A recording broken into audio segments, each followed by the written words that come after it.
यह एक बहुत ही प्राचीन कहानी है। एक गांव में एक लड़का रहता था जो कि बहुत ही महत्वाकांक्षी था। उसे अपने जीवन में बहुत बड़े बड़े काम करने थे।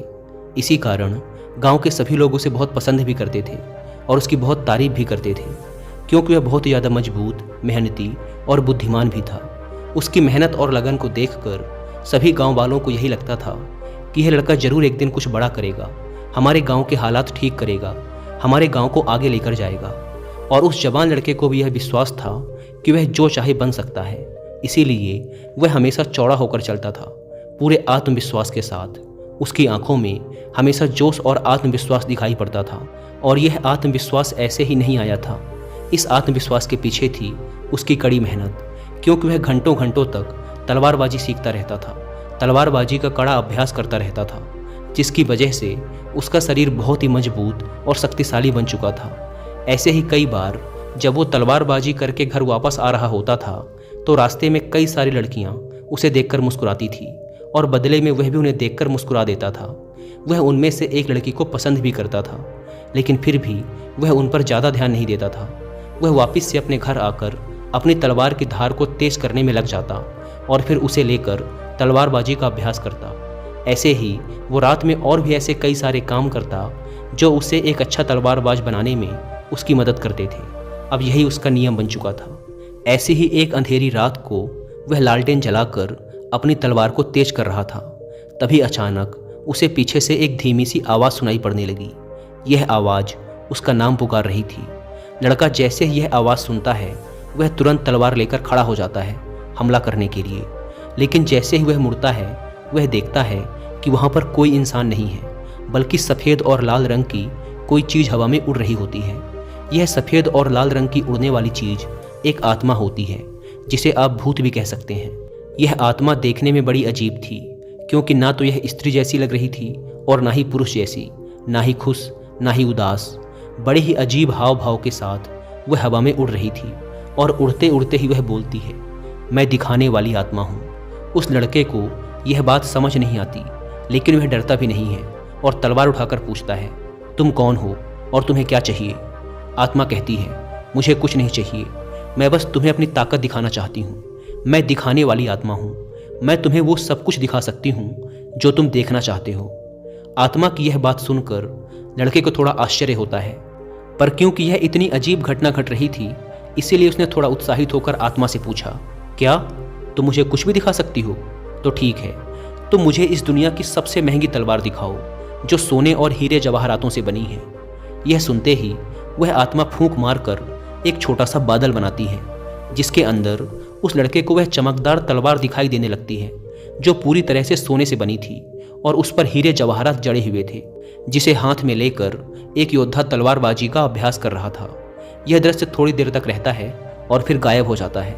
लेकिन यह सब देखकर वह लड़का बहुत खुश हो जाता है और सोचता है, यह तो सच में बहुत ही मज़ेदार और काम की आत्मा है। उसके दिमाग में एक विचार और आता है जो किसी भी नौजवान लड़के के दिमाग में आमतौर पर आता है। वह मुस्कुराते हुए बोलता है, अब तुम एक काम करो, मुझे इस दुनिया की सबसे खूबसूरत लड़की दिखाओ। वह जैसे ही यह बोलता है उसके सामने फिर एक बादल बन जाता है, जिसके अंदर एक बहुत ही खूबसूरत लड़की प्रकट हो जाती है। इतनी खूबसूरत लड़की जितना उसने आज तक अपने सपने में भी नहीं सोचा होता है। उस लड़की के लंबे काले बाल होते हैं, बड़ी और गहरी नीली आंखें होती हैं, सुंदर सा चेहरा और एक बहुत ही आकर्षक सा शरीर होता है, जिसे देखकर वह जवान लड़का एकदम जम सा जाता है, या ये कहो कि उसकी आंखें फटी की फटी रह जाती हैं। वह अगले कुछ मिनटों तक उस लड़की को ही एकटक देखता रहता है। फिर अचानक वह तस्वीर और वह बादल उसकी आंखों के सामने से गायब हो जाते हैं, जिससे उस लड़के को बहुत बुरा महसूस होता है। थोड़ी देर बाद वह लड़का अपने होश में वापस आता है और उस आत्मा से कहता है कि तुम एक काम करो, अब मुझे इस दुनिया का सबसे ताकतवर योद्धा दिखाओ। यह सुनते ही वह आत्मा फिर से एक बादल बनाती है, जिस पर एक बहुत ही ताकतवर योद्धा की तस्वीर उभर कर आती है। वह योद्धा देखने में बहुत ही लंबा चौड़ा, शक्तिशाली और खतरनाक लग रहा था, जो कि एक एक करके सभी दूसरे योद्धाओं को मार रहा था।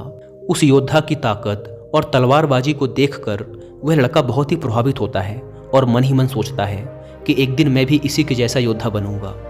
अब ये सब चीज़ें देखने के बाद वह लड़का उस आत्मा से बोलता है, बस अब बहुत हो गया, मैंने बहुत सारी चीज़ें देख ली हैं, अब तुम यहाँ से जा सकती हो।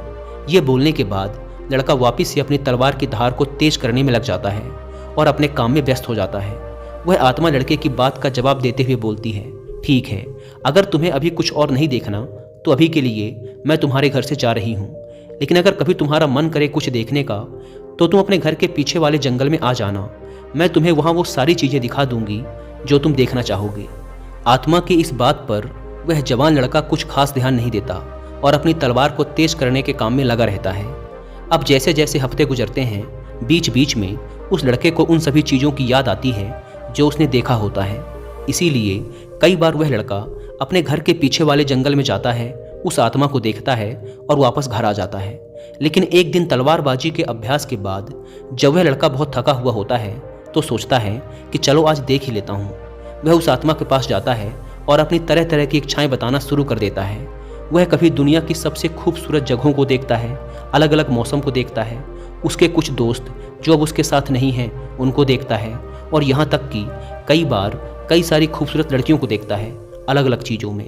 इस तरीके से हफ्ते महीनों बदल जाते हैं और कुछ ही महीनों बाद इस लड़के में बदलाव आने लगता है। जहाँ पहले ये लड़का घंटों घंटों तक तलवारबाजी का अभ्यास करता था, अब वह रोज़ 1 घंटा पहले ही घर वापस आने लगा था। कुछ दिनों बाद उसने उस आत्मा को भी अपने घर में ही बुला लिया था, जिसके बाद से वो आराम से जब चाहे और जितना चाहे चीज़ों को देख सकता था। पहले ये चीज़ें 1 घंटे पहले हुई, फिर धीरे धीरे वो लड़का इतना आराम पसंद हो गया कि वह 2 घंटे पहले आने लगा, फिर 3 घंटे। वो कई बार जल्दी घर आकर आत्मा से बोलता, मुझे दिखाओ कि अच्छे योद्धा कैसे लड़ते हैं, और फिर धीरे धीरे यह उसकी आदत बन गई। वह रोज़ अलग अलग योद्धाओं को लड़ते हुए देखता, उनकी लड़ाई का आनंद उठाता और सोचता कि काश मैं भी एक दिन ऐसा बनूं। ऐसे ही धीरे धीरे उसमें बहुत से बदलाव आने लगे।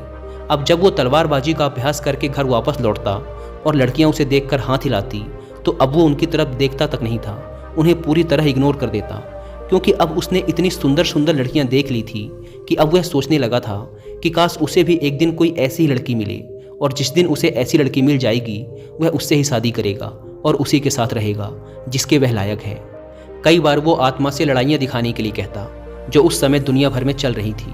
वह उन्हें देखता, उनमें से किसी एक को अपना हीरो बना लेता, उसके लिए चीयर करता, तालियां बजाता, और अगर उसका हीरो हार जाता तो वह उसके लिए दुखी भी होता। उसके बाद वह किसी दूसरे को अपना हीरो बना लेता, उसकी लड़ाई देखता और उसके लिए चीयर करता। अब ये सब चीज़ें करने में उसे बड़ा आनंद आने लगा था। उसे इतना मज़ा आने लगा था कि अब उसने अपने तलवारबाजी के अभ्यास का समय एकदम ना के बराबर कर दिया था, और अब तो वो घर आकर अपनी तलवार को धार भी कभी कभार ही देता था। और कुछ महीने बाद तो उसने अपनी तलवार को तेज करना पूरी तरह से छोड़ ही दिया। कई साल बीत गए और उसकी तलवार ऐसे की ऐसे ही पड़ी रही, जिसमें धीरे धीरे जंग लगने लगी। लेकिन उसे कोई फर्क नहीं पड़ रहा था, क्योंकि उसे मज़ा आ रहा था। वो जो चाहे जब चाहे देख सकता था और खुश हो सकता था। लेकिन जैसे जैसे समय बीतता गया, ऐसा नहीं था कि उसे सिर्फ मज़ा ही आ रहा था। अब धीरे धीरे उसे दूसरे बड़े योद्धाओं से जलन भी महसूस होने लगी थी, क्योंकि वो उनको देखता और फिर अपने आप को देखता तो उसे बहुत दुख होता, क्योंकि अब वह बहुत कमज़ोर हो चुका था जबकि दूसरे बहुत ताकतवर थे। एक समय बाद उसे ऐसा लगने लगा कि अब वह कभी एक महान योद्धा बन ही नहीं सकता, और दूसरे जो बन रहे हैं वो उससे अलग हैं। उनमें कुछ खास बात है, उनके पास ऐसी बहुत सारी चीज़ें हैं जो उसके पास नहीं हैं, इसीलिए वो कभी एक अच्छा योद्धा बन ही नहीं पाएगा। तो अब तक वो जिन लोगों को अपना हीरो मानता था उनसे ही ईर्ष्या करने लगा, उन्हें गाली देने लगा, उनमें कमियां निकालने लगा। यहाँ तक कि अब अगर वो कभी दौड़ने भी जाता तो अच्छे से दौड़ भी नहीं पाता था। उसका शरीर बहुत भारी हो चुका था, उसे अपनी तलवार और ढाल का वजन भी भारी लगने लगा था। उसकी फुर्ती, चपलता और तलवारबाजी का कौशल भी खत्म होने लगा था। ऐसे ही कुछ साल और बीत गए और अब उस लड़के ने अपने बड़े बड़े सपनों को छोड़ दिया। अब उसे योद्धा नहीं बनना था। अब वह सिर्फ उस आत्मा की सहायता से बार बार कोई न कोई युद्ध देखता और उनमें ही जंग लड़ने की कोशिश करता। यहाँ तक कि अब वो 30 साल से भी ऊपर का हो चुका था, अकेला, अपने जीवन से परेशान, लक्ष्यहीन, और उसके जीवन में कुछ अच्छा था भी नहीं। एक रात जब वह अपने कमरे में बैठा हुआ था और जैसे ही रात के 12 बजे तो कोने में वह जो आत्मा बैठी हुई थी वह अचानक जोर जोर से हंसने लगी। उस आदमी ने उसे देखा और चौंक गया।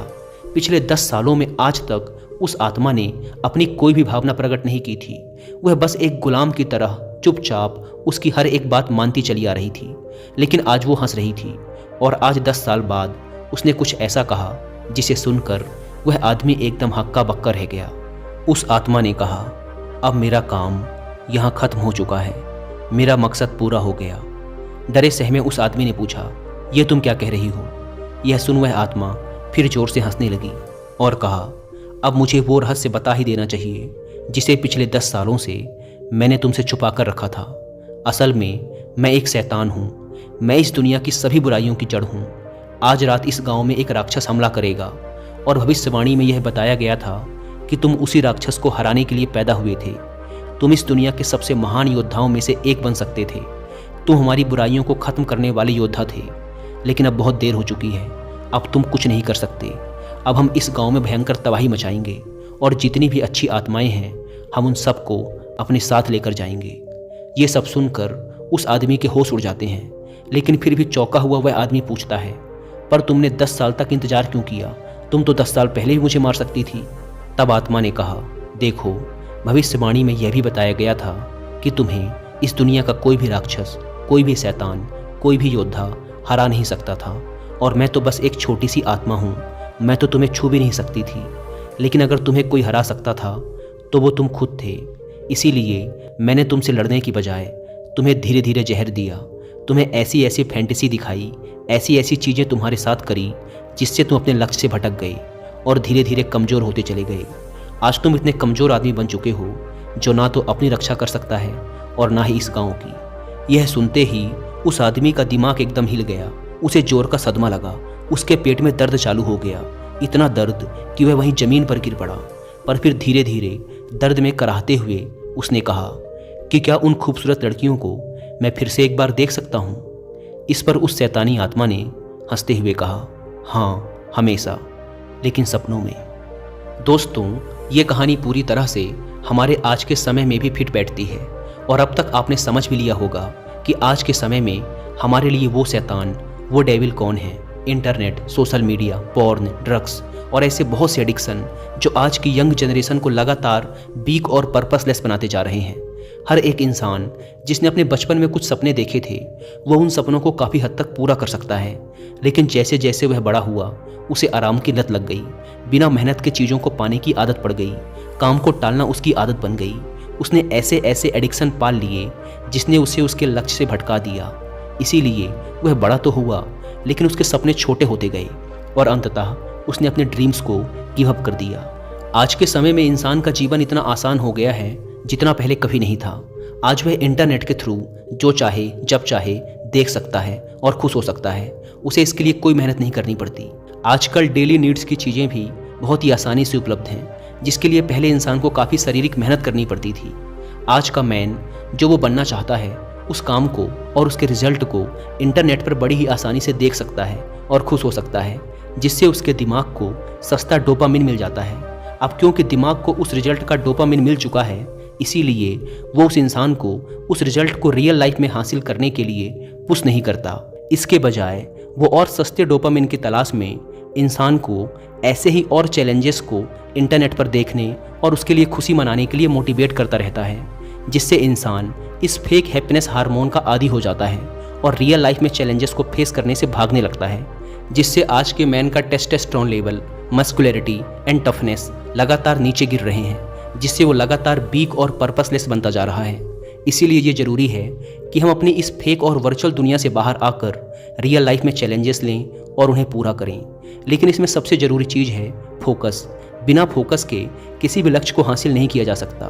तो ज़रूरी है कि हम हर तरह के एडिक्शन से अपना ध्यान हटाकर अपने काम पर लगाएं। लेकिन आजकल की दुनिया में इंटरनेट से डिस्ट्रैक्ट हुए बिना रह पाना लगभग असंभव है। इसीलिए जितना हो सके खुद को हर तरह के डिस्ट्रैक्शन से दूर रखकर अपने लक्ष्य पर फोकस करने का प्रयास करो, क्योंकि डिस्ट्रैक्शन हमारे सपनों को बस सपना बनाकर छोड़ देता है। दोस्तों, उम्मीद है कि आपको इस वीडियो से कुछ सीखने को मिला होगा, और वीडियो में यहाँ तक बने रहने के लिए आप सबका बहुत बहुत धन्यवाद।